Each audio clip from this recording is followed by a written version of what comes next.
I'd like to talk today about two of the hardest concepts I've struggled with as an adult, using our good things and how we trade our dreams.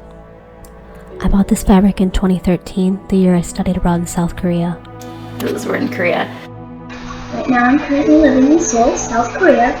Honestly, it's just a small scrap of cheap fabric, but I'd had the chance to wear Hanbok a few times in Korea, and every time I was obsessed with understanding it, much like the new country I lived in. Life, like the fabric, felt new and full of possibilities. From that came dreams. I graduated from college, went back home, and tucked the piece of fabric with me. Back to my sewing machine, I studied and I sketched, and I was even gifted a pattern by my best friend.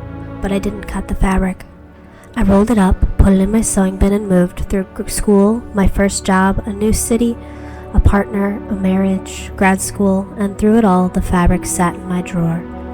Other things came and went, and eventually realized I was afraid to cut it. Using your good things is hard. Before they're used, they hold all this potential just like we do. Every choice we make defines a path, the same way cutting fabric decides what it becomes. And sometimes, choosing one path means giving up on another. In high school, I had to choose between going to art school or pursuing a different degree. Art was my passion, but I didn't have anyone else to rely on, so I chose a STEM degree to make sure that I could afford to keep a roof over my head.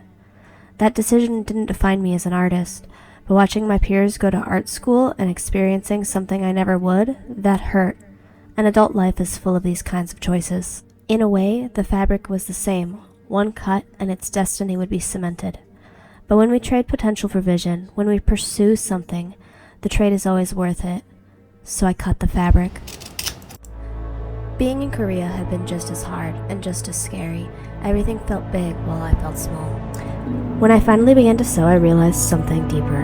Yes, I was making a handbox stitched from the uncut pattern gifted to me in 2013, full of love and intention. But more than that, I saw this.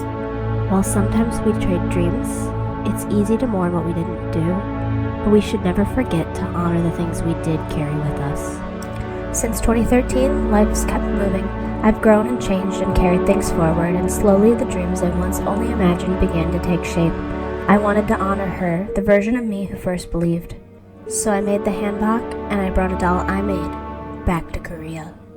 Back to the place where this journey started, where I first dreamed of making dolls, where I first held that little scrap of fabric in my hands and imagined what it could be. And I have to say I'm proud. Proud I finally used the fabric, proud that I honored the gift of that pattern, proud that I brought a doll I made, dressed in something I made, back to the country where I first imagined it all. I'd like to think past me would be proud too.